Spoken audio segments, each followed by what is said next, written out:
So I was telling you that this is the condensed structure, swollen part, that is thalamus or receptacle, on which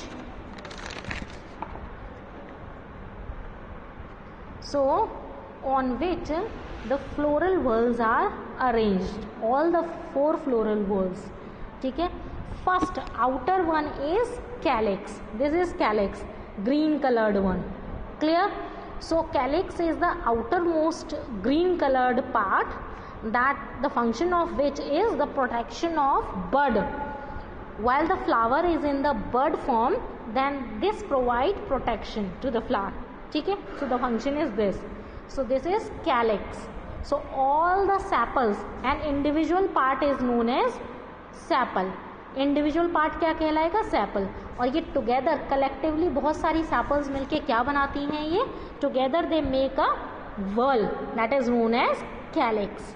clear? Now next is inner to it. Inner to it is the brightly coloured part, that is this is petal. ठीक है. ये क्या कहलाता है? Petal. ठीक है. तो petal यानी इंडिविजुअल पार्ट जो है, ब्राइटली कलर्ड पार्ट जो है, वो कहलाएगा आपका पेटल. और ये collectively all petals together make a whorl, that is called corolla. Clear? So this is known as corolla. Now the function of corolla is to attract agencies like the birds and insects which are meant for pollination. Okay. So now calyx and corolla, they both are together known as non-essential whorls, as they do not take part in reproduction. So they are not taking part in reproduction, that is why they are known as non-essential whorls. इन्हें accessory whorls भी कहा जाता है. Clear? They are known as accessory whorls. So third whorl, इसके बाद next व्हर्ल का turn आता है, दैट इज फर्स्ट ये है, उसके बाद ये है next to it, then third whorl is your this one, this anther and filament. So 2 parts, it is made up of 2 parts, filament and anther. Together they form a third whorl, that is known as, क्या कहते हैं third व्हर्ल को? Androecium. ठीक है. Androecium. So third whorl has 2 parts, बता दिया मैंने. A thread like structure, that is known as filament, and a swollen part, that is known as anther. These 2 together makes a individual. तो together forms individual part को कहेंगे हम स्टेमन. ठीक है. ये दोनों मिलके एक इंडिविजुअल पार्ट जो बनाती हैं वो बनाती हैं स्टेमन का. लेकिन ये टुगेदर जो व्हर्ल बनाते हैं stamens, the whorl they make, the stamens they make a whorl together, it is known as androecium. Clear? So it is the male reproductive structure. Androecium is male reproductive part or male reproductive structure. Clear? Now next is inner to it, yani innermost. It is the 4th one. So it is the innermost part, is in the center. ठीक है. Innermost part is in the center. It has 3 parts, a swollen part, a basal part, and in the center, ठीक है, it is called ovary, and a cylindrical thread like structure, that is known as style. ठीक है. And at the tip receive pollen grain. ठीक है. That is, क्या कहेंगे उसे? उस स्ट्रक्चर को क्या कहेंगे हम? Stigma. It is not written over here, just write down. Thread like structure called style, and at the tip of it to receive pollen grain is known as sticky structure. Sticky structure known as stigma. ठीक है. So at the tip of it, it is having a stigma. Clear? So in 3 part से मिलकर बना है. ये तीनों part together they form a individual part that is known as pistil, and they make a whorl that is known as gynoecium, female reproductive structure. तो ये जो gynoecium है, it is a female reproductive structure. Now next, gynoecium and androecium. Okay, gynoecium and androecium collectively and together they are known as essential, they are considered as or they are known as essential whorls. जैसे calyx and corolla non essential whorls थे, and these are the essential whorls as they take part in the reproduction. Clear? Normally a typical flower has these 4 whorls. ये 4 whorls present होती हैं एक typical flower में. Clear? अब now next is we will discuss the structure of flower. देखिए बेटा, a flower is highly condensed modified stem. Stem का ही पार्ट है वो, मॉडिफाइड स्टेम है, highly condensed and modified. How we can say, देखिए मैं आपको बताती हूँ. देखिए ये स्टेम है आपकी, ये नोड्स हैं यहाँ पे, नोड्स एंड इंटरनोड्स. ठीक है, तो हर एक नोड पर आप देखिए, हर एक नोड पर आपके क्या, हर एक वॉल प्रेजेंट है, हर एक वॉल अराइज हो रही है हर एक नोड से. ठीक है, तो इस तरीके से सबसे पहली वॉल जो है, अगर आप आउटर से इनर में चलेंगे तो पहली whorl sepals, calyx, second formed by petals known as corolla, third it is stamens that is androecium, the whorl is androecium, and the fourth one, the central one is the gynoecium. ठीक है, that is formed by the pistil.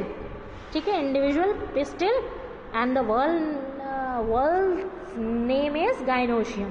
ठीक है, अब आप देखिए, अगर इस structure को इस तरीके से कंप्रेस कर दिया जाए और कंडेंस कर दिया जाए, ठीक है, इस तरीके से ये कंडेंस हो जाए, तो आप इसे देख लीजिए यहाँ पर कंडेंस होके ये स्ट्रक्चर इस तरीके से, तो ये नोड्स इतने पास पास आ गए. ठीक है, और आप तो अंदर से बाहर की तरफ जाएंगे तो देखिए पिस्टिल एक नोड से अराइज होता हुआ दिखाई दे रहा है. नेक्स्ट पास पास आ गई है, ये है आपका स्टैमन दैट इज एंड्रोशियम, ये गाइनोशियम, ये है आपका Corolla that is petals, and this is calyx that is sepals. ठीक है, तो ये देखिए डॉट डॉट जहाँ दिखाई दे रहा है ये आपके नोड्स हैं, तो ये नोड्स इस तरीके से पास पास आ गए. ठीक है, और ये है ऐसे ही इनर टू आउटर. ठीक है, आ गया समझ? तो ये है आपका, इस तरीके से आपका फ्लावर रहता है. Clear? In all these whorls are present. ठीक है, और इन सभी में whorls प्रेजेंट होती हैं. Present then the flower is, if all these whorls are present then the flower is known as complete flower. ठीक है, अगर ये चारों whorls present है किसी भी flower में तो वो कैसा flower है? complete flower. If any one whorl is missing then the flower is known as incomplete flower. अगर मान लीजिए जैसे देखिए एक whorl missing है तो वो whorl missing होगी, उस whorl की जगह एक नई whorl मिलती है आपको. In some cases we find that the instead of calyx and corolla, ये दोनों एब्सेंट होंगी, इन दोनों की जगह we find one other whorl that is known as perianth. उसे हम क्या कहेंगे? perianth. कैलिक्स और कोरोला की जगह क्या प्रेजेंट होगा? perianth. यानी दोनों में से केवल एक whorl प्रेजेंट है, वो कौन सी है? perianth. तो ये कैसा फ्लावर है? इनकम्प्लीट. क्लियर? आपका नेक्स्ट है, ये देखिए, and individual member of perianth is known as tepal. जैसे इंडिविजुअल जो इंडिविजुअल मेंबर्स थे आपके किसके? कैलिक्स एंड कोरोला के, सेपल्स और पेटल्स थे, ऐसे ही इसके perianth के यहाँ पर इंडिविजुअल मेंबर्स और पार्ट्स को क्या कहा गया है? टैपल्स. Clear? So some important terms related to the flower we have to discuss. ठीक है, before discussing the further chapter we need to know some of the terms related to the flower. So what are these terms? Bisexual, bisexual term है. Bisexual का मतलब male और female दोनों ही, both reproductive whorls are present in the same flower. अगर कोई flower bisexual है, इसका मतलब उसमें मेल और फीमेल वर्ल्स दोनों ही प्रेजेंट हैं. ठीक है. अब देखिए यूनिसेक्सुअल, अगर यूनिसेक्सुअल है तो ठीक है फ्लावर, तो we are talking in regard of flower. ठीक है. So only one reproductive whorl is present unisexual में. या तो स्टेमन प्रेजेंट होगी या पिस्टिल प्रेजेंट होगी. क्लियर. या एंड्रोशियम या गाइनोशियम यूनिसेक्सुअल में, फ्लावर्स में. तो अगर एंड्रोशियम प्रेजेंट है तो उसे हम कहेंगे स्टेमिनेट फ्लावर. ठीक है. उसको हमने क्या कहा? स्टेमिनेट. और अगर गाइनोशियम प्रेजेंट है तो हमने क्या कहा? पिस्टिलेट. ठीक है. तो हमने पिस्टिलेट कहा. Now in case of plants, ये तो हमने फ्लावर्स की बात की थी. अब हम बात करते हैं प्लांट्स के रिगार्ड में. If a plant has both type of flowers, that is staminate and pistillate. ठीक है. एंड्रोशियम जिसमें प्रेजेंट हो और केवल गाइनोशियम जिसमें प्रेजेंट हो. इसका मतलब जो एंड्रोशियम जिसमें प्रेजेंट है वो कौन से फ्लावर्स कहलाएंगे? Male flowers. ठीक है. और जो पिस्टिलेट फ्लावर्स हैं वो क्या कहलाएंगे? Female flowers. क्लियर. और उस प्लांट को हम कहेंगे मोनोशियस. मोनोशियस क्यों कहा? क्योंकि दोनों ही स्ट्रक्चर्स जो हैं, मेल और female structures, reproductive structure, they are present in the same plant. ठीक है. Same plant has both type of flowers, but the flowers are unisexual, क्योंकि मेल फ्लावर अलग है और फीमेल फ्लावर अलग है, स्टेमिनेट और पिस्टिलेट. क्लियर. बट प्लांट को हम मोनोशियस कहेंगे. ठीक है. इसमें एग्जाम्पल है आपका कोकोस यानी कोकोनट. ठीक है. जीमेज यानी मेज, और रिसिनस.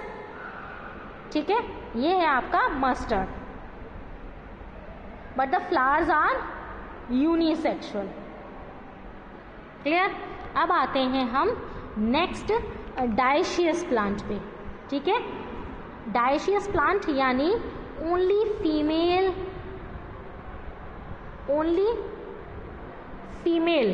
फ्लावर. ठीक है. On one plant and only male flower on other plant. तो यानी दोनों ही प्लांट अलग हो जाएंगे. एक प्लांट वो जो कि केवल फीमेल प्लांट को बियर करेगा, और एक प्लांट वो जो कि केवल मेल फ्लावर्स को ही बियर करेगा. क्लियर. सो ये दोनों ही प्लांट्स अलग अलग होंगे, तो ये क्या कहलाएंगे? डायशियस. क्लियर. जैसे मोनोशियस था, मोनोशियस में यूनिसेक्सुअल फ्लावर्स थे, बट स्टैमिनेट और पिस्टिलेट दोनों ही टाइप के एक ही प्लांट में प्रेजेंट थे, तो वो मोनोशियस. और यहाँ डायशियस में क्या है? दोनों ही अलग अलग प्लांट हैं. मेल फ्लावर्स को अलग कैरी करने वाला प्लांट और फीमेल फ्लावर्स को अलग बियर करने वाला प्लांट. तो एग्जाम्पल है इसका papaya. Clear. How many times a flower reproduces. ठीक है. यानी अब इस बेसिस पर कि कितने टाइम फ्लावर रिप्रोड्यूस होता है, यानी ठीक है, how many time flower reproduces. ठीक है. तो फ्लावर कितने टाइम रिप्रोड्यूस होता है, जैसे उसके बेसिस पर पहला क्लासिफिकेशन है मोनोकार्पिक. मोनोकार्पिक का मतलब कुछ ऐसे प्लांट्स होते हैं बेटा जो सीजनल होते हैं, जो साल में पूरे लाइफ टाइम में, साल में मीन्स पूरे लाइफ टाइम में केवल एक ही लाइफ टाइम, यानी एक, जैसे गेहूं की है फसल, तो जो क्रॉप प्लांट हैं ये ज़्यादातर इसमें क्रॉप प्लांट और एनुअल प्लांट्स आए, एनुअल टाइप ऑफ प्लांट. तो इनका जो सीज़न है वो एक सीज़न में ख़त्म हो जाता है, फिर दोबारा से रीग्रो होते हैं अगले सीज़न आएगा जब. तो इनकी पूरी लाइफ टाइम में ये एक ही बार रिप्रोड्यूस होते हैं. ठीक है. They produces flowers only once in a single life, once in a life time. So they produces flowers single. ठीक है. Singly in a life time. So seasonal plant. ठीक है. And crop plant and annual plant. Now next is polycarpic. Polycarpic means बेटा produces flower year after year. जैसे perennial plants होते हैं आपके, perennial plants होते हैं ना कि ईयर आफ्टर ईयर प्लांट्स क्या वो बियर करते हैं, आपके फ्लावर्स बियर करते रहते हैं। ठीक है, ऐसा नहीं है कि लाइफ टाइम में केवल एक ही बार बियर करेंगे ये जितने भी क्रॉप प्लांट्स थे आपके। ठीक है, पेरेनियल हर बार ईयर आफ्टर ईयर या कुछ टाइम बाद फिर बियर कर लेंगे, फिर कुछ टाइम बाद फिर बियर कर लेंगे, जैसे ही सीजन आएगा वैसे ही फिर से बियर कर लेंगे फ्लावर्स। ठीक है, okay. So now next is depending upon the symmetry of flower there are again classification। ठीक है, so what is the classification? Actinomorphic flower, first classification is actinomorphic। तो ये किस बेसिस पर है कि फ्लावर को 2 इक्वल हाफ्स में कट किया जा सकता है in any one of the plane. किसी भी प्लेन में फ्लावर को देखिए इस तरीके से अरेंजमेंट रहता है इसकी पेटल्स का। ठीक है, तो आप इस प्लेन में काटिए, इस प्लेन में काटिए, इस प्लेन में काटिए, फ्लावर इक्वल हाफ्स में डिवाइड होगा। तो यानी इसकी सिमेट्री कैसी है? रेडियल। किसी भी रेडियस से काटिए आप, सेम 2 इक्वल हाफ्स में डिवाइड हो जाएगा। Clear? Now next is zygomorphic flower. Zygomorphic flower में बेटा देखिए, it can be cut into 2 equal halves but only through one plane। एक प्लेन के थ्रू ही हो सकते हैं कट। क्लियर? सो दे show bilateral symmetry. Bilateral symmetry कह सकते हैं ना कि अगर एक प्लेन से कट करेंगे राइट और लेफ्ट हाफ सेम डिजाइन होगी। ठीक है, सेम पैटर्न होगा।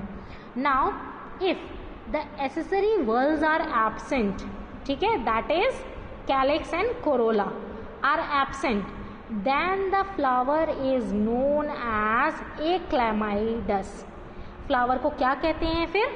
aclamidus। ठीक है, एसेसरी वर्ल्स अगर एब्सेंट हैं, एसेसरी वर्ल्स यानी कैलिक्स एंड करोला एब्सेंट है। ठीक है, तो उस फ्लावर को हम क्या कहेंगे? aclamidus। Clear? if one accessory whorl is absent is there present only, दोनों नहीं प्रेजेंट हैं, दोनों प्रेजेंट हैं, दोनों ही एब्सेंट हैं, इसका मतलब कैलिक्स और कोरोला दोनों ही एब्सेंट हैं, तो एक्लेमाइडस फ्लावर कहते हैं उसे। क्लियर? और अगर केवल एक ही एसेसरी वर्ल प्रेजेंट है, जैसे पेरियंथ, कैलिक्स और कोरोला नहीं प्रेजेंट है लेकिन पेरियंथ प्रेजेंट है, पेरियंथ भी एसेसरी वर्ल है। ठीक है, then that would be called as monochlamydeous. ठीक है, उसे हम कहेंगे monochlamydeous. If both the whorls are present in flower then that would be called dichlamydeous. ठीक है, यानी कैलिक्स एंड कोरोला दोनों प्रेजेंट, ठीक है, डाइक्लेमाइडस। इन दोनों में से दोनों ही एब्सेंट हैं तो एक्लेमाइडस, और अगर आपकी एक प्रेजेंट है इन दोनों में से दैट इज पेरियंथ, तो वो क्या है आपकी? कैलिक्स और कोरोला तो दोनों एब्सेंट होगी बट पेरियंथ प्रेजेंट होगी, तो उसे हम कहेंगे monochlamydeous. Clear? Now on the basis of what? Attachment यानी arrangement of floral whorls with respect to the gynoecium on thalamus। तो थैलामस पर इन whorls का अरेंजमेंट किसके रिगार्ड में और किसके रेस्पेक्ट में? गाइनोशियम के रिगार्ड में, गाइनोशियम के रेस्पेक्ट में। ठीक है, क्या कहलाएगा आपका? ठीक है, वो हम देखेंगे नेक्स्ट टर्न पे। ठीक है, अपने नेक्स्ट वीडियो में। तो इसके बेसिस पर आपका क्या होता है फ्लावर्स का क्लासिफिकेशन, वो देखेंगे हम नेक्स्ट में। ठीक है बेटा, ओके, थैंक यू। और सभी लोग इस वीडियो से अपने नोट बना लीजिए, कोई दिक्कत हो बता देना मेरे को, मैं आपको सेंड कर दूंगी नोट्स। ठीक है।